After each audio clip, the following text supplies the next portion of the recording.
എല്ലാ കൂട്ടുകാർക്കും നമസ്കാരം. ഞാൻ സുധീർ കബീർ. നമ്മൾ കുറച്ച് ദിവസങ്ങളായിട്ട് ഒരു ആൾ ദൈവത്തെ അങ്ങോട്ട് പൊളിച്ചടുക്കി അവൻ്റെ യൂട്യൂബ് ചാനലും അവൻ്റെ സപ്പോർട്ടേഴ്സിനെ കൊണ്ടുള്ള യൂട്യൂബ് ചാനലിലുള്ള വീഡിയോസും ഒക്കെ റിമൂവ് ചെയ്യിപ്പിച്ചു എന്ന് പറയുന്നു. ആയിക്കോട്ടെ, ഇനി യൂട്യൂബ് റിമൂവ് ചെയ്തതാണെന്ന് ഞാനും പറഞ്ഞു. എന്തോ അതങ്ങനെ എന്തായാലും യൂട്യൂബിൽ നിന്ന് പോയല്ലോ, സാധനം പോയല്ലോ. ഇപ്പോൾ ഫിയർലെസ് ആയിട്ടുള്ള ഒരാൾ അയാൾ ഡിലീറ്റ് ചെയ്യിപ്പിച്ചെങ്കിൽ അയാൾ ഫിയർ ഉള്ള ആളാണെന്ന് നിങ്ങൾ മനസ്സിലാക്കുക. ഇനി അല്ല ഞാൻ പറഞ്ഞതാണ് വാസ്തവമെങ്കിൽ ബാക്കിയുള്ള വീഡിയോസൊക്കെ ആയിട്ട് പുള്ളി വരുമായിരിക്കും കേട്ടോ, വരട്ടെ. പക്ഷേ ഇന്ന് ഞാൻ വന്നത് ഒരത്ഭുത സംഭവം ഉണ്ടായി. എന്ന് വെച്ചാൽ സത്യത്തിന് എന്നും 16 വയസ്സാണ് എന്ന് നമ്മൾ പറയാറുണ്ട്. ഇന്ന് എന്നെ ഒരു അമ്മ വിളിച്ചു. അമ്മയുടെ പേരോ ബാക്കിയുള്ള കാര്യങ്ങളോ ഒന്നും ഞാൻ വെളിപ്പെടുത്തില്ല കേട്ടോ. അതിൻ്റെ കാര്യം എന്താ വെച്ചാൽ ഞാൻ അമ്മയ്ക്ക് വാക്ക് കൊടുത്തു, ഞാൻ അവരുടെ പേരൊന്നും വെളിപ്പെടുത്തില്ല, മുഖം വെളിപ്പെടുത്തില്ല. പക്ഷെ അവരനുഭവിച്ച കാര്യങ്ങൾ അവർ എന്നോട് തുറന്ന് പറഞ്ഞു. ഞാനത് എൻ്റെ ഒരു ഫോണിൽ വീഡിയോ കോളിലാണ് അവരെന്നെ വിളിച്ചത്, വാട്സാപ്പിൽ. ഞാനത് മറ്റൊരു ഫോണിൽ, ഇപ്പം ഞാൻ ഈ വീഡിയോ ഷൂട്ട് ചെയ്യുന്ന ഫോണിൽ റെക്കോർഡ് ചെയ്തിട്ടുണ്ട്. പ്രിയപ്പെട്ടവരെ, അവിടെ നടക്കുന്നത് ഭയപ്പെടുത്തലാണ്, ഫൈൻ അടിക്കലാണ്, പേടിപ്പിച്ച് പൈസ വാങ്ങലാണ്. യഥാർത്ഥത്തിൽ അവിടെ നടക്കുന്നത് ഒരു ട്രാൻസ് സ്റ്റേറ്റ് ക്രിയേറ്റ് ചെയ്തുകൊണ്ട് ഇത്രയും ആളുകളെ മണ്ടന്മാരാക്കുകയാണ്. നിങ്ങൾക്കിത് ഞാൻ പറയുമ്പോൾ നിങ്ങൾക്ക് വിശ്വാസം വരത്തില്ല. പക്ഷെ നിങ്ങൾ ഭയങ്കര ബുദ്ധിയുള്ളവരാണല്ലേ, ഭയങ്കര ബോധമുള്ളവരാ ദൈവത്തിലും ബാക്കിയുള്ള കാര്യത്തിലും ഒക്കെ. പ്രത്യേകിച്ചും ഈ ആൾ ദൈവത്തിൻ്റെ കാര്യത്തിൽ നിങ്ങൾ ഭയങ്കര വിശ്വാസമുള്ളവരാ. ഞാൻ നിങ്ങളോട് ഒരു സയൻറ്റിഫിക്കലായിട്ടൊരു ചോദ്യം ചോദിക്കട്ടെ. നിങ്ങളുടെ ശരീരത്തിൽ ഒരു വേദനയുണ്ട്, നിങ്ങളുടെ ശരീരത്തിൽ ഒരു വേദനയുണ്ട്. ആ വേദന ശരിക്കും പറയാൻ എങ്ങനെയാണ് മാറുന്നത് നിങ്ങൾക്കറിയാമോ? നിങ്ങളുടെ കൈയൊന്ന് മുറിഞ്ഞു, നിങ്ങൾക്കൊരു വേദനയുണ്ട്, എങ്ങനെയാണ് അത് മാറുന്നത്? സയൻറ്റിഫിക്കലായിട്ട്. ബാക്കിയുള്ള കാര്യങ്ങൾ വിട്ടുതരട്ടോ, ദൈവം അവിടെ നേരിട്ട് പ്രവർത്തിക്കുന്നൊന്നുമില്ല, നമ്മുടെ ശരീരമാണ് പ്രവർത്തിക്കുന്നത്. അതെങ്ങനെയാണ് മാറുന്നത്? നമ്മൾ മരുന്ന് കഴിക്കാറൊക്കെ ഉണ്ട്. മുറിഞ്ഞെന്നാൽ നമ്മൾ മുറിഞ്ഞെന്നാൽ, പക്ഷേ നമ്മൾ മുറിയുമ്പോൾ നമ്മുടെ കൈ, ഇപ്പോൾ ഒരു ബ്ലേഡ് കൊണ്ട് നമ്മുടെ കൈ മുറിഞ്ഞു, നമുക്ക് ഭയങ്കരമായിട്ട് വേദന എടുക്കും. എന്നാൽ കുറച്ച് കഴിയുമ്പം ഈ വേദന നമുക്ക് ഫീൽ ചെയ്യത്തില്ല. അപ്പോൾ നമ്മൾ വീണു, നമ്മുടെ മുട്ട് പൊട്ടി, നമ്മളൊക്കെ ചെറുപ്പത്തിൽ ഓടിക്കളിച്ച് വീണ് മുട്ട് പൊട്ടി, അവിടെ പതിയെ പുറത്ത് തുടങ്ങും. ആ വീണ സമയത്ത് നമ്മൾ കരഞ്ഞുകൊണ്ട് എൻ്റെ കാല് പൊട്ടിയാ വീണ് എന്ന് പറഞ്ഞ് വന്ന ആളുകളാണ്. പക്ഷേ പിറ്റേ ദിവസമാകുമ്പോഴോ അല്ലെങ്കിൽ ആ ഒരു കുറച്ച് സമയം കഴിയുമ്പോൾ തന്നെ നമ്മൾ ആ വേദന വിട്ടു, ആ വേദനയെക്കുറിച്ചുള്ള കാര്യം നമ്മൾ വിട്ടു, നമ്മൾ ആ വേദന മറന്നു. എങ്ങനെയാണ് സുഹൃത്തുക്കളെ അത് പോസിബിൾ ആവുന്നത്? എന്താ അതിൻ്റെ പിന്നിലെ ഒരു ടാക്ടിക്? നിങ്ങളൊന്ന് ആലോചിച്ച് നോക്കിയാൽ. നിങ്ങൾ ഭയങ്കര ബുദ്ധിയുള്ള മനുഷ്യരല്ലേ. ഞാനിവിടെ പറഞ്ഞാൽ എനിക്ക് യാതൊരു അറിവില്ലാത്ത പൊട്ടൻ, മണ്ടൻ, അവൻ ഞങ്ങളുടെ ദൈവത്തെ കളിയാക്കാൻ വന്നിരിക്കുകയാണ്, ഞങ്ങളുടെ യുഗപുരുഷനെ കളിയാക്കാൻ വന്നിരിക്കുകയാണെന്നൊക്കെ പറയുന്ന മഹാന്മാരോട് ഞാൻ ചോദിക്കുന്നത്, എങ്ങനെയാണ് നിങ്ങളുടെ വേദന മാറുന്നത്? സയൻറ്റിഫിക്കലായിട്ടാണ് കേട്ടോ, അല്ലാതെ ദൈവം പ്രവർത്തിച്ച് വേദന മാറ്റുന്ന കാര്യമല്ല ഞാൻ ചോദിക്കുന്നത്. അറിയാമോ? ഞാൻ വലിച്ചു നിന്നിട്ടൊന്നുമില്ല. കാര്യം ഈ വീഡിയോയിൽ വന്നിരുന്നിട്ട് ഇങ്ങനെയൊക്കെ ചോദിച്ചു കഴിയുന്ന ആളുകൾ ഇത് ലൈവാണെങ്കിൽ പിന്നെയും ഇവൻ എന്തോന്നാടാ ഇവനിത് ഇങ്ങനെയൊക്കെ കാണിക്കുമെന്ന് ചോദിക്കും. ഒരു വേദന മാറണമെങ്കിൽ നമ്മളുടെ ശരീരത്തിൽ മുറിവുണ്ടായി ആ വേദന അത് കണ്ടിന്യൂ ആയിട്ട് നിൽക്കുന്നില്ല, അത് കുറച്ച് കഴിയുമ്പോൾ നമ്മൾ ആ വേദനയ്ക്ക് ശമനം കിട്ടുന്നുണ്ട്. എന്നാൽ നമ്മുടെ കൈ മുറിയാതിരുന്നിട്ടുണ്ടോ? മുറിഞ്ഞിട്ടുമുണ്ട്, പക്ഷെ നമുക്ക് വേദനയ്ക്ക് ശമനം കിട്ടി. ഇവിടെ പ്രവർത്തിച്ചത് എന്താ? ആദ്യമേ കൈ മുറിഞ്ഞുടനെ തന്നെ നമ്മുടെ തലച്ചോറിലേക്ക് ഉടൻ തന്നെ ഒരു പെയിൻ സിഗ്നൽ അങ്ങോട്ട് പോകും. കൈ മുറിഞ്ഞ്. ആദ്യം നമ്മൾ മുറിയുമ്പോൾ അപ്പം തന്നെ നമ്മൾ അറിയത്തില്ല, പക്ഷെ മുറിഞ്ഞ് കോശങ്ങൾ ഇങ്ങനെ അകന്ന് മാറി ഒരു ചെറിയ ബ്ലീഡിങ് ഒക്കെ ഉണ്ടായി. ആ സമയത്ത് നമ്മുടെ തലച്ചോറിലേക്ക് സിഗ്നൽ എത്തി. തലച്ചോറിൽ ഒരു സൂപ്പർ ഹൈവേ കൂടെ പോകുന്ന പോലെ നമ്മുടെ ബോഡിയിൽ നിന്ന്, ഇവിടുന്ന് വിരലിൽ നിന്ന് ഇങ്ങനെ ആ ഒരു വേദനയുടെ സാധനം തലച്ചോറിലെത്തി. തലച്ചോറിൽ എന്ത് ചെയ്തു? ഒരു റിപ്പോർട്ട് കിട്ടി. എന്ത് പറഞ്ഞു? തലച്ചോറിൽ സ്വാഭാവികമായിട്ട് ഈ വേദനയെ ഐഡന്റിഫൈ ചെയ്യാനുള്ള ഒരു സിസ്റ്റം വർക്ക് ചെയ്തു. അതിൻ്റെ അകത്തേക്ക് പറഞ്ഞു പെയിൻ സിഗ്നൽ വന്നു. ഒരു പെയിൻ സിഗ്നൽ വന്നു. എവിടെയോ ഒരു അപകടം നടന്നു, വിരൽ മുറിഞ്ഞു, അവിടെ നിന്നൊരു പെയിൻ സിഗ്നൽ വരുന്നു. സോ ആരാ എവിടെ? പണിക്കാരെവിടെ? പണിക്കാരെ വിളിക്ക്. അവിടെ പോയിട്ട് ആദ്യം മതിൽ കെട്ടാൻ പറയും. അപ്പോൾ എന്ത് സംഭവിക്കും? നമ്മുടെ വിരൽ മുറിഞ്ഞ സ്ഥലത്തേക്ക് നമ്മുടെ രക്തത്തിലെ ചുവന്ന രക്താണുക്കൾക്കും വിറ്റാമിൻ കെയും എല്ലാവരും കൂടെ ഓടി വന്നിട്ട് എന്ത് ചെയ്യും? അവിടെ അപ്പം തന്നെ ഒരു ഗേറ്റ് കെട്ടും, ഒരു മതിൽ കെട്ടാൻ തുടങ്ങും. മുറിവിൻ്റെ ആഴം കൂടുതലാണെങ്കിൽ ഇത് നടക്കത്തില്ല. അപ്പോഴാണ് നമ്മൾ എന്ത് ചെയ്യുന്നത്? ഹോസ്പിറ്റലിൽ പോയിട്ട് മാനുവലി നമ്മൾ സ്റ്റിച്ച് ചെയ്യും. അല്ലെങ്കിൽ എന്താ സംഭവിക്കുക? ഓട്ടോമാറ്റിക്കായിട്ടും ശരീരം അവിടെ ഒരു മതിൽ കെട്ടും. മതിൽ കെട്ടിയിട്ട് ഈ രക്തം ഒഴുകുന്നതിനെ തടഞ്ഞു നിർത്തും. അപ്പോഴും നമുക്ക് എന്തുണ്ട്? വേദനയുണ്ട്. അപ്പോൾ ഇവർ പണി കഴിഞ്ഞു, ഇവർ പറയും അതെ ആ മുറിഞ്ഞ സ്ഥലമൊക്കെ ഞങ്ങൾ റെഡിയാക്കിയിട്ടുണ്ട്, പക്ഷേ ഇപ്പോഴും വേദന ഉണ്ടെന്ന് പറഞ്ഞിട്ട് അങ്ങോട്ട് സിഗ്നൽ പോകുന്നുണ്ട് കേട്ടോ. അപ്പോൾ തന്നെ നമ്മുടെ തലച്ചോറ് ഹൈപ്പോതലാമസിനെയും പിറ്റ്യൂട്ടറി ഗ്രന്ഥിയൊക്കെ വിളിക്കും. എന്നിട്ട് പറയുന്നേ അവിടെ നിന്ന് ഇപ്പോഴും ആ സിഗ്നൽ വന്നുകൊണ്ടിരിക്കുക, അവന്മാരെ കൊണ്ട് ശല്യമാണ്. ഇപ്പം മറ്റവൻ ആൾദൈവം എന്നെക്കുറിച്ച് പറയുന്ന പോലെ അവനെ കൊണ്ട് ഭയങ്കര തൊല്ലയാണ്, അത് ബ്ലോക്ക് ചെയ്യാനുള്ള എന്തെങ്കിലും പരിപാടി നോക്ക്, അല്ലെ പണി കിട്ടും എന്ന് പറയും. ഉടനെ തന്നെ നമ്മുടെ ഹൈപ്പോതലാമസ് ഇങ്ങനെ കുറച്ച് സമയം ഇങ്ങനെ ആലോചിക്കും, എന്ത് ചെയ്യണം, ഏതാണ് ഇവിടെ ഇപ്പോൾ വേണ്ടത്, എന്താ ഇപ്പം ചെയ്യുക. മനസ്സിലായോ? നമ്മുടെ തലച്ചോറ് ഹൈപ്പോതലാമസിനൊക്കെ സിഗ്നൽ കൊടുത്തു. അപ്പോൾ ഇതിങ്ങനെ സ്റ്റെപ്പ് ബൈ സ്റ്റെപ്പ് തിരിച്ചാണ് വന്നത്. ആദ്യം പോയി മതിൽ കെട്ടാൻ പറഞ്ഞു, അത് കഴിഞ്ഞപ്പോഴത്തേക്കും ഹൈപ്പോതലാമസിലേക്കുള്ള പിറ്റ്യൂട്ടറി ഗ്രന്ഥിയിലേക്കുള്ള നിർദ്ദേശം വന്നു. അപ്പം തന്നെ ഈ നിർദ്ദേശം കിട്ടിയ ഉടൻ തന്നെ പിറ്റ്യൂട്ടറി ഗ്രന്ഥി എന്ത് ചെയ്യും? എൻഡോർഫിൻ എന്ന് പറയുന്ന ഒരു സാധനം, ഇതിൻ്റെ തൊട്ട് മുമ്പിലത്തെ വീഡിയോയിൽ പറയുമ്പോൾ നിങ്ങൾക്ക് ചിലപ്പോൾ മനസ്സിലേക്ക് കാണത്തില്ല. എൻഡോർഫിൻ്റെ ഈ ഒരു ഹോർമോണിനെ കുറിച്ച് ഞാൻ പറഞ്ഞിട്ടുണ്ടായിരുന്നു. തൊട്ട് മുമ്പത്തെ വീഡിയോ നിങ്ങൾ കണ്ടു നോക്കിയെന്നാൽ അറിയാം. എൻഡോർഫിൻ എന്ന് പറയുന്ന ഒരു ഹോർമോൺ അങ്ങോട്ട് അപ്പം തന്നെ മറ്റേ വാൽവ് അങ്ങോട്ട് തുറന്നിട്ട് ആ ടാങ്കിൽ കിടക്കുന്ന എൻഡോർഫിൻ കുറച്ചെടുത്ത് മറ്റേ ആ പോകുന്ന സ്ഥലത്തോട്ട് കൊണ്ടുവിടാന്ന് പറയും. എന്നിട്ട് നേരെ എന്ത് ചെയ്യും? ബ്ലഡിലേക്ക് അങ്ങോട്ട് കലർത്തും. നമ്മുടെ നെർവസ് സിസ്റ്റത്തിലോട്ട് അങ്ങോട്ട് ഓപ്പൺ ചെയ്ത വാൽവ് അങ്ങോട്ട് ഓപ്പൺ ആക്കി വിടും. ഉടൻ തന്നെ ഇവന്മാര് എൻഡോർഫിൻ ഇങ്ങനെ മറ്റേ ടാങ്കിൻ്റെ അകത്ത് അടഞ്ഞു കിടക്കുകയാണ്. അവൻ ഇങ്ങോട്ട് ചാടി ഇറങ്ങിയിട്ട് ഇങ്ങനെ നോക്കും, ആ ഇഡ്ലി എങ്ങോട്ടാണ് ഇപ്പം ഞാൻ പോകേണ്ടത്, എവിടുന്ന സിഗ്നൽ വന്നത് അല്ലേ? നമ്മുടെ ശരീരത്തിൽ ഇപ്പോൾ എവിടെയാണ് മുറിഞ്ഞതെന്നുള്ള എൻഡോർഫിൻ അറിയണം, എന്നാലേ എൻഡോർഫിൻ അവിടെ പോയിട്ട് കാര്യമുള്ളൂ. അപ്പോൾ എവിടുന്ന സിഗ്നൽ വന്നതെന്ന് അറിയാൻ വേണ്ടി എന്ത് ചെയ്യും? രക്തത്തിൽ കൂടി ഇവനിങ്ങനെ സഞ്ചരിക്കാൻ തുടങ്ങും. സഞ്ചരിച്ച് നമ്മളുടെ ഈ മുറിവ് പറ്റിയ കോശങ്ങളുടെ സ്ഥലത്തെത്തുമ്പോഴത്തേക്കും അവിടെ നോക്കുമ്പോൾ ഇവിടെ ഒരു വാൽവ് തുറന്നു കിടക്കുക, ചുമ്മാ അതല്ല. അപ്പോൾ ഇവനാണ് ഈ സിഗ്നൽ വിടുന്നത്. ഇവൻ നേരെ ആ എൻഡോർഫിൻ അവിടെ കയറിയിട്ട് എന്ത് ചെയ്യും? അതിനെ അങ്ങോട്ട് അടയ്ക്കും, ബ്ലോക്ക് ചെയ്യും. നിങ്ങൾക്കിത് ഞാൻ പറഞ്ഞു തരുന്ന മെഡിക്കൽ സയൻസ് ആണ്. നിങ്ങളുടെ പെയിൻ മാറുന്നത് എങ്ങനെയാണെന്നുള്ള മെഡിക്കൽ സയൻസ് ആണ്. എൻഡോർഫിൻ അവിടെ വന്നങ്ങോട്ട് ഈ നെർവിൻ്റെ എൻഡിൽ എന്ത് ചെയ്യും? പറ്റിപ്പിടിച്ച് അവിടെ ഇങ്ങനെ ഇരിക്കും. ഇവിടുന്ന് ഞാൻ ഇനി മാറുന്ന പ്രശ്നമില്ല എന്ന് പറയും. അപ്പോൾ വേദനയുടെ സിഗ്നലിന് പിന്നെ അങ്ങോട്ട് വേദനയുടെ സിഗ്നൽ ഇവിടെ വന്നിട്ട് ഈ എൻഡോർഫിനിൽ ഇടിച്ചിവിടെ നിൽക്കും. തലച്ചോറിലേക്ക് പോകാനുള്ള വഴിയില്ല. തലച്ചോറ് പറയും, പെയിനൊക്കെ മാറിയിട്ടുണ്ട് കേട്ടോ, എന്തെങ്കിലും ചെയ്തോ. പക്ഷെ നിങ്ങൾ എവിടെയെങ്കിലും പോയിട്ടൊന്ന് തട്ടിക്കഴിഞ്ഞാൽ എന്ത് പറ്റും? ഈ എൻഡോർഫിനും കുറച്ച് ബ്ലഡ് വീണ്ടും അവിടെ. അപ്പോൾ നമ്മൾ പറയാം മുറിവ് താങ്ങിയതാണ് പിന്നെ വേദന എടുക്കും. അപ്പോഴും ഇത് തന്നെ സംഭവിക്കും, വീണ്ടും ഇത് തന്നെ സംഭവിക്കും. നിങ്ങൾക്ക് ഞാൻ പറഞ്ഞതിൻ്റെ മെഡിക്കൽ സയൻസ് എന്തെങ്കിലും മനസ്സിലായോ? എൻ്റെ വിശ്വാസികളായ പൊട്ടന്മാരെ, ആൾ ദൈവത്തെ വിശ്വസിക്കുന്ന പൊട്ടന്മാരെ, നമ്മളുടെ സിസ്റ്റം, നമ്മൾ ഈ ലൈവ് റൺ ചെയ്യുന്ന നമ്മളുടെ ഈ ഒരു ബോഡി എന്ന് പറയുന്ന ഒരു super natural multi purpose hyper sonic എന്നൊക്കെ പറയാവുന്ന രീതിയിലുള്ള ഒരു സൂപ്പർ സിസ്റ്റമാണ്. ഇവിടെ പട്ടാളക്കാരും ഉണ്ട്, പടയാളികളും ഉണ്ട്, അതുകൂടാതെ കൺട്രോളേഴ്സ് ഉണ്ട്, സെൻസേഴ്സ് ഉണ്ട്. ഇതെല്ലാം ഒന്നിച്ച് വർക്ക് ചെയ്യുന്നതാണ് നമ്മുടെ ഹ്യൂമൻ ബോഡി.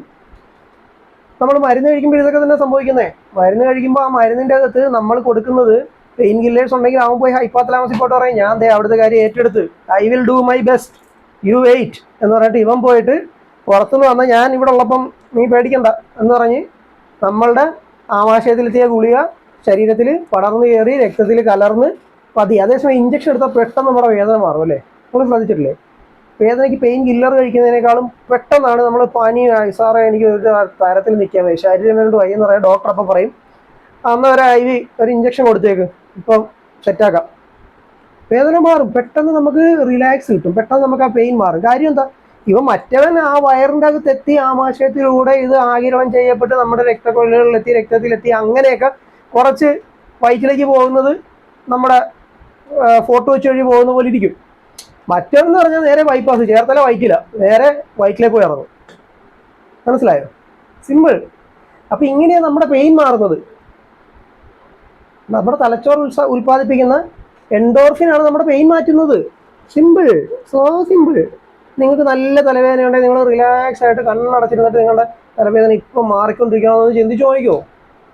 നിങ്ങളുടെ തലവേദന മാറും. എനിക്ക് തലവേദന ഇല്ല, ഞാൻ റിലാക്സ് ആയിട്ടിരുന്ന്, അതല്ലേ ചില ആളുകൾ പറയുന്നില്ലേ, ഒന്ന് ഉറങ്ങി എഴുന്നേറ്റാൽ ആ തലവേദന മാറും. ഉറങ്ങി എഴുന്നേൽക്കുമ്പോൾ എന്ത് സംഭവിക്കും? നമ്മളുടെ ശരീരത്ത് കുറേ ഹോർമോൺസ് ഒക്കെ ഉണ്ടായി കുറച്ച് പരിപാടിയൊക്കെ നടത്തി നമ്മൾ REM, NREM എന്നൊക്കെ പറയുന്ന, അതായത് റാപ്പിഡ് ഐ മൂവ്മെന്റ് എന്ന് പറയുന്ന, നോൺ റാപ്പിഡ് ഐ മൂവ്മെന്റ് എന്നൊക്കെ പറയുന്ന കുറേ സ്റ്റേജുകളിലൂടെ പോകും. ഇപ്പോൾ നമ്മുടെ സെല്ലുകളൊക്കെ റിപ്പയർ ചെയ്യപ്പെടും, നമ്മുടെ ഇമ്മ്യൂണിറ്റിയൊക്കെ ബൂസ്റ്റ് ചെയ്യപ്പെടും, നമുക്ക് ആവശ്യമുള്ള കുറേ ഹോർമോണുകളൊക്കെ ഉണ്ടാക്കപ്പെടും, നമ്മുടെ മെമ്മറിയൊക്കെ അടുക്കിപ്പെറുക്കി വെക്കപ്പെടും, ഇങ്ങനെയുള്ള കുറേ കാര്യങ്ങൾ ചെയ്യപ്പെടും.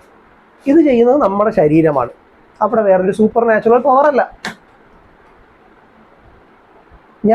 എനിക്കിന്ന് ഉണ്ടായ അനുഭവം എന്ന് പറഞ്ഞാൽ എൻ്റെ പൊന്നെ പൊളിയാണ്. ആ അമ്മയെ എനിക്ക് മുഹുസാൻ ശപിച്ചു വിട്ടതാണ്. ആ വീഡിയോ ഈ വീഡിയോ ഞാൻ ഉൾപ്പെടുത്തുന്നില്ല. മുഹുസാൻ ശപിച്ചു വിട്ട ആ അമ്മയെ ഇന്ന് എനിക്ക് വളരെയധികം ഹാപ്പി ആയിട്ട് ഒരു ദൈവീക ചൈതന്യം എന്ന രീതിയിൽ അവരുടെ ഉള്ളിലേക്ക് അങ്ങോട്ട് നിറച്ചു കൊടുത്തിട്ട് അവർ വിശ്വസിക്കുന്ന ദൈവത്തിലേക്ക് അങ്ങോട്ട് തിരിച്ചു വിട്ടിട്ട് അവരെ 100% പെർഫെക്റ്റ് ബ്രേവ് വുമൺ ആക്കിയിട്ട് എനിക്കൊന്ന് പറഞ്ഞുവിടാൻ പറ്റി. ഞാൻ ആ അമ്മയിൽ കണ്ടത്. അതുകൊണ്ട് ആ അമ്മയെ അമ്മ എന്ന് പേര് കൂട്ടി അമ്മ എന്ന് വിളിച്ച് തന്നെയാണ് ഞാൻ ഹിപ്നോസിസ് ചെയ്തത്. അവർ റിലാക്സ്ഡ് ആയി, അവരുടെ കാലിൻ്റെ മുട്ടിൻ്റെ വേദന പോയി, അവരുടെ ശരീരത്തിൻ്റെ തോളിൻ്റെ വേദന പോയി, അവരുടെ വേദനകളൊക്കെ പോയി അവർ സുഖസുന്ദരമായി ഇപ്പം നിദ്രയിലായിരിക്കും ഞാൻ ഈ വീഡിയോ ചെയ്യുന്ന സമയം. ആ വീഡിയോ ഞാൻ 2 ഫോണുകളിൽ റെക്കോർഡ് ചെയ്തെടുത്തിട്ട് നിങ്ങൾക്ക് തരാം. ഇപ്പം ഞാൻ പറഞ്ഞ എൻഡോർഫിൻ ഉണ്ടാകുന്ന ഹിപ്നോസിസിലൂടെ ഉണ്ടാകുമെന്ന് പറഞ്ഞതിൻ്റെ തെളിവും കൂടിയാണത്. നമ്മൾ തെറ്റിദ്ധരിപ്പിക്കുകയാണ് നമ്മുടെ മനസ്സിനെ, നമ്മളുടെ ശരീരത്തിനെ നമ്മൾ തെറ്റിദ്ധരിപ്പിക്കുകയാണ്. നമ്മുടെ തലച്ചോറ് അതനുസരിച്ച് പ്രവർത്തിക്കുകയാണ്. നമ്മൾ കാണുന്ന വിഷ്വലുകൾ എങ്ങനെയാണ് ഹിപ്നോസിസിൽ റീക്രിയേറ്റ് ആവുന്നതെന്ന് ഞാൻ പറഞ്ഞു തന്നിട്ടുണ്ട്. നിന്റെ കയ്യിൽ ഐസ് വെച്ചിരിക്കുകയാണ് എന്ന് പറയുമ്പോൾ ഐസിന്റെ തണുപ്പ് ഒരു ഹിപ്നോസിസിൽ നിൽക്കുന്ന സബ്ജക്റ്റിന് ഫീൽ ചെയ്യുന്നത് എങ്ങനെയാണെന്ന് കൃത്യമായിട്ട് പറഞ്ഞു തരാം. ഇതൊക്കെ സയന്റിഫിക്കലി ചെയ്യാൻ പറ്റുന്ന കാര്യമാണ്. ഭയമുണ്ടെങ്കിൽ നമ്മളുടെ ജീവിതത്തിൽ സമാധാനം നഷ്ടപ്പെടുമെന്നുള്ള കാര്യം എന്നെപ്പോലെ നിങ്ങൾക്കും അറിയാം. ഭയമില്ലെങ്കിൽ പിന്നെ സമാധാനം നഷ്ടപ്പെടത്തില്ല. ഇപ്പൊ കണ്ടില്ലേ, എന്നെ ഭയപ്പെടുത്താൻ ശ്രമിച്ച് എന്നെ തകർക്കാൻ ശ്രമിച്ചിട്ട് എനിക്കെന്തെങ്കിലും സമാധാനക്കേടുണ്ടോ? ഞാനിപ്പോൾ ഇവിടെ പുല്ലുപോലിരുന്നല്ലേ അവനെതിരെ ഇത്രയും വീഡിയോ ചെയ്യുന്നത്. എനിക്കെന്ത് ഭയം? എനിക്കൊരു ഭയവും ഇല്ല. കാര്യം ഞാൻ വിശ്വസിക്കുന്നതൊക്കെയും എൻ്റെ ശരീരം പ്രൊവൈഡ് ചെയ്യുന്ന ഹോർമോണുകളിലാണ്. എനിക്ക് ഉറക്കം വന്നാൽ ഞാൻ പോയി കിടന്നുറങ്ങും. ഞാൻ ചിലപ്പോൾ രാത്രി മുഴുവനിരുന്ന് വീഡിയോ ചെയ്യും. പ്രത്യേകിച്ച് ഇപ്പോൾ രാത്രിയിലേ പറ്റത്തുള്ളൂ. കാര്യം ഇലക്ഷൻ പ്രചരണം കാരണം കൊണ്ട് ഒരു രക്ഷയില്ല. വണ്ടികൾ തേരെ പര പോകും. അതുകൂടാതെ മക്കളും ഒക്കെ പകൽ ഭയങ്കര പ്രശ്നമായിരിക്കും. പിന്നെ പണ്ട് തൊട്ടേ ഞാൻ നൈറ്റാണ് ബേസിക്കലി ഞാൻ വർക്ക് ചെയ്യുക. കാര്യം എന്താണെന്ന് വെച്ച് കഴിഞ്ഞാൽ എൻ്റെ ഓൺലൈൻ സെർവറുകളൊക്കെ USA റിലേറ്റഡ് ആണ്. അപ്പോൾ അവിടെ പകൽ ഇവിടെ രാത്രി, ആ ഒരു കോൺസെപ്റ്റിൽ എനിക്ക് നല്ല സപ്പോർട്ടും ബെറ്റർ എക്സ്പീരിയൻസ്ഡ് ആയിട്ടുള്ള പേഴ്സൺസിൻ്റെ അസിസ്റ്റൻസും കിട്ടുന്നത് മിക്കവാറും രാത്രിയാണ്. അതുകൊണ്ട് രാത്രിയാണ് എൻ്റെ സമയം. അപ്പോൾ പ്രിയപ്പെട്ടവരെ, എൻഡോർഫിൻ മറക്കണ്ട, ഗൂഗിൾ ചെയ്തോളൂ, ജെമിനിയോട് ചോദിച്ചോളൂ. എങ്ങനെയാണ് നിങ്ങൾ ചോദിക്കേണ്ട ഇത്രയേ ഉള്ളൂ. എങ്ങനെയാണ് വേദന ഉണ്ടാവുന്നത്? എങ്ങനെയാണ് വേദന മാറുന്നത്?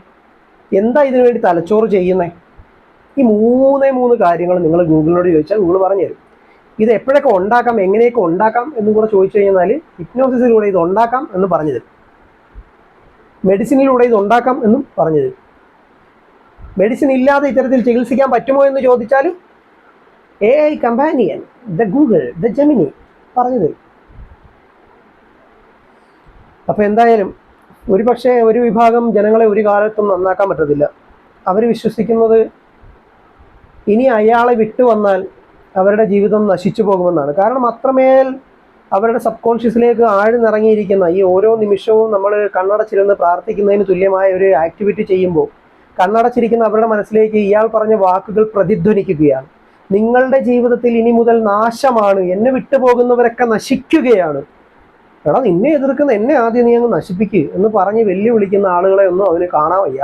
അവൻ സ്വയം നശിക്കുകയാണ്. എന്നിട്ട് അവൻ്റെ യൂട്യൂബിലെ ഫേമസ് വീഡിയോസും ബാക്കിയുള്ള കാര്യങ്ങളും എല്ലാം മുക്കിയിട്ട് അവൻ ഓടി രക്ഷപ്പെടുകയാണ്. എന്തായാലും എല്ലാ വീഡിയോയും 10-15 മിനിറ്റ് പോകുന്നുണ്ടല്ലേ. എന്ത് ചെയ്യാനാ, കാര്യങ്ങൾ പറയാതിരിക്കാൻ പറ്റാത്തത് കൊണ്ടാണ്. അല്ലാതെ ഒരു ഷോർട്ട് ഒരു റീല് ചെയ്യുന്ന പോലെ ഈ കാര്യങ്ങൾ പറഞ്ഞു പോകാൻ പറ്റാത്തത് കൊണ്ടുള്ള പ്രശ്നമാണ് സുഹൃത്തുക്കളെ. ഇതൊക്കെ പറഞ്ഞ് മനസ്സിലാക്കി തരാൻ കുറച്ചൊരു 10-15 മിനിറ്റ് ജീവിതത്തിൽ വേസ്റ്റാക്കിയെന്ന് വെച്ചിട്ട് നിങ്ങൾക്ക് നഷ്ടമൊന്നും വരാൻ പോകുന്നില്ല. കാര്യം നാളെ തന്നെ അല്ലെങ്കിൽ മറ്റൊരുത്തൻ ഇതുപോലെ ഒരു ഉടായ്പുമായിട്ട് നിങ്ങളുടെ മുന്നിൽ വന്നാൽ അന്ന് സുധീർ കബീർ പറഞ്ഞപ്പോൾ ആ വീഡിയോ ഞാൻ കണ്ടിരുന്നു. So it's A cheating, it's A scam. ഇതിൻ്റെ അകത്ത് ഫൈനൊക്കെ കൊടുത്ത് പൈസയൊക്കെ കൊടുത്തിട്ട് നിൽക്കുന്ന ആളുകളുടെ കാര്യം ഒന്ന് തൊഴുതുന്ന സൂമിൻ്റെ അകത്ത് തൊഴുതുന്ന കൂപ്പുകൈ കിട്ടുന്നാൽ അതിന് പൈസ കൊടുക്കണം പോലും. എന്തുവാണോ ഇതൊക്കെ? ഞാൻ കണക്ക് കൂട്ടിയത് അപ്രോക്സിമേറ്റ്ലി 1600 പേരുണ്ടെന്നാണ് എനിക്ക് കിട്ടിയൊരു കണക്ക് കേട്ടോ. ആ ഒരു അമ്മയിൽ നിന്നും ഒക്കെ കിട്ടിയൊരു കണക്ക്. 1600 പേര്. ആ അമ്മ അതിൽ ജോയിൻ ചെയ്ത് 20,000 രൂപ കൊടുത്തിട്ടാണ്. ആ പൈസ മാത്രം വെച്ച് ഇപ്പം 50,000 രൂപയൊക്കെയാണ്, ഭയങ്കര എമൗണ്ടാണ്. ഇപ്പൊ ആ അമ്മ പറഞ്ഞ കണക്ക് മാത്രം നോക്കിക്കഴിഞ്ഞാൽ 3,20,00,000 രൂപയാണ്. വെറും 20,000 രൂപ വെച്ചിട്ട് 1,600 പേരെ കണക്കാൻ പറയുന്നത്. 3,20,00,000 രൂപയാണ് ഈ ഒരു തട്ടിപ്പിലേക്ക്. അതൊന്നും അല്ല കേട്ടോ, 5 കോടിക്ക് മുകളിലുണ്ട്. 1000 പേരിൽ നിന്ന് 50,000 വെച്ചിട്ടാണെങ്കിൽ 5 കോടിക്ക് മുകളിലായി. 10,000 രൂപയിൽ തുടങ്ങി 24,999 50,000 പിന്നീട് 70,000 ഇപ്പോൾ വീണ്ടും 50,000 തിരിച്ചു കൊണ്ടുവന്ന് വെച്ചിരിക്കുന്ന ഈ ഒരു പ്ലാറ്റ്ഫോമിൽ ജോയിൻ ചെയ്യുന്നവരിൽ നിന്നും, ആ ജോയിൻ ചെയ്യുന്ന വ്യക്തികളിൽ നിന്നും മാത്രം കളക്ട് ചെയ്തിരിക്കുന്നത് 5 കോടി രൂപയുടെ മുകളിലാണ്. എത്രത്തോളം വലിയ തട്ടിപ്പാണ്. അതുകൂടാതെ ഓരോ കാര്യത്തിനും ഫൈൻ എന്ന് പറഞ്ഞ് പൈസ ഈടാക്കുന്നുണ്ടെന്ന്. സത്യം മമ്മൂട്ടി പറഞ്ഞ പോലെ മൂടി വയ്ക്കാം, വളച്ചൊടിക്കാം, പക്ഷേ ഒരു നാൾ ഒരിടത്തത് പുറത്തു വരും മിസ്റ്റർ ഉടായിപ്പ് ദൈവം. ആ വീഡിയോ ഞാൻ ചെയ്യാം കേട്ടോ. എനിക്ക് ഭയങ്കര സന്തോഷമായി. എന്ന് വെച്ചാൽ ഒരു മനുഷ്യ ജീവനെ, മനസ്സിന് എല്ലാ പ്രതീക്ഷകളും നഷ്ടപ്പെടുത്തിയ, മനസ്സിനെ മുഴുവനായിട്ടും തകർത്ത് കളഞ്ഞ ഒരു മനുഷ്യ ജീവനെ ഇന്നെനിക്ക് സന്തോഷിപ്പിക്കാൻ സാധിച്ചു. അവർക്ക് അവരുടെ ആത്മവിശ്വാസം തിരിച്ചെടുത്തു കൊടുക്കാൻ സാധിച്ചു. കുറച്ച് സമയമെങ്കിലും എൻഡോർഫിൻ്റെ ഉൽപ്പാദനം മൂലം അവരുടെ ശരീരത്തെ വേദന എനിക്ക് കുറച്ചു കൊടുക്കാൻ സാധിച്ചു. So this is not magic, this is not any power, this is called hypnosis, the real hypnosis. Take care. അപ്പോൾ ഷെയർ ചെയ്യണമെങ്കിൽ ഇപ്പോൾ ചെയ്തോണം. കാര്യം 1,600 പേര് എന്നുള്ളത് 16,000 ആകുമ്പോൾ നമ്മൾ കണക്കൂട്ടുന്ന പോലെ ആയിരിക്കത്തില്ല. ഇനി 1,00,000 രൂപയാക്കാൻ പോകുന്നതൊക്കെയാണ് പറഞ്ഞത്. 70,000 1,00,000 ആക്കാൻ പോകുന്നു. അപ്പൊ സാറേ, പൊട്ടന്മാരല്ലാത്ത ആളുകൾ ഇവിടെ ഉണ്ട്. പൊക്കോട്ടെ. വേദന ഉണ്ടാകുന്നത് എങ്ങനെയാണെന്നൊക്കെ ജെമിനി ചേച്ചിയോട് ചോദിക്കുക കേട്ടോ, ഗൂഗിളിനോട് ചോദിക്കുക. വേദന ഉണ്ടാകുന്നത് എങ്ങനെയാ, വേദന മാറുന്നത് എങ്ങനെയാ, കൈ മുറിഞ്ഞെന്നാൽ അന്നേരം വേദന എടുക്കുമല്ലോ, പിന്നെന്താ വേദന എടുക്കാത്തത്, ശരീരത്തിൽ ഒരു സ്ഥലത്ത് ഇടി കിട്ടിയെന്നാൽ അന്നേരം വേദന ഉണ്ടാവുമല്ലോ, പിന്നെ കുറച്ച് കഴിയുമ്പോൾ വേദന മാറുന്നത് എങ്ങനെയാ, കല്ലിച്ച് കിടന്നാലും അവിടെ വേദനയില്ലാത്തത് എന്താ, ചോദിക്കണം കേട്ടോ, മനസ്സിലാക്കണം, പഠിക്കണം. Grow your knowledge. Stay with me, stay tune me and share with my videos for your future support. Like ചെയ്യണേ, കമൻറ്റ് ചെയ്യണേ, ഷെയർ ചെയ്യണേ. എനിക്ക് വേണ്ടിയല്ല, നിങ്ങൾക്ക് വേണ്ടി. പിന്നെ ഇനിയിപ്പോൾ ഞാൻ മോണിറ്റൈസേഷൻ ചെയ്യാൻ തീരുമാനിച്ചു കേട്ടോ. കാര്യം എന്താ വെച്ചാൽ അങ്ങോട്ട് കത്തുമ്പോൾ നമുക്ക് കാശ് കിട്ടുവാണെങ്കിൽ നമുക്ക് ഇതുപോലെ പാവങ്ങളെയൊക്കെ നമുക്കൊരു ഫ്രീ ക്ലാസ്സൊക്കെ അങ്ങ് സംഘടിപ്പിച്ച് സഹായിക്കണം. അവൻ്റെ ഉടായ്പയിൽ നിന്ന് രക്ഷപ്പെടാൻ ആഗ്രഹിക്കുന്ന ആളുകൾക്കൊക്കെ ഫ്രീ ക്ലാസ്സുകൾ 100 പേർക്ക് പങ്കെടുക്കാൻ പറ്റുന്ന ഗൂഗിൾ മീറ്റുകൾ ഞാൻ ആരംഭിക്കാൻ തീരുമാനിച്ചു എന്നുള്ള വിവരം കൂടി ഈ ഒരു വീഡിയോയിൽ ഞാൻ അറിയിക്കുകയാണ്. അതിൽ പങ്കെടുക്കുന്ന ആളുകൾക്ക് ഇതിനേക്കാൾ വലിയ അത്ഭുത സിദ്ധികളൊക്കെ കിട്ടുമെന്നുള്ള കാര്യം കൂടി ഞാൻ ഓഫർ ചെയ്യുകയാണ്. വിത്തൗട്ട് എനി കോസ്റ്റ് നിങ്ങൾക്ക് 100 പേർക്ക് പങ്കെടുക്കാൻ പറ്റുന്ന 1 മണിക്കൂറോ 2 മണിക്കൂറോ വീതമുള്ള ഗൂഗിൾ മീറ്റിൻ്റെ സെഷൻ, അല്ലെങ്കിൽ സൂം വേണമെങ്കിൽ സൂമിൻ്റെ സെഷൻ, നമ്മളത് സെറ്റാക്കാം. പോരെ? തൽക്കാലം ഇന്നത്തെ വീഡിയോ ഇവിടെ നിൽക്കട്ടെ. ഇപ്പോഴത്തെ വീഡിയോ, ഈ വീഡിയോ ഇവിടെ നിൽക്കട്ടെ. അടുത്ത വീഡിയോയിൽ നമ്മുടെ അമ്മയുമായിട്ടൊക്കെ വരാം.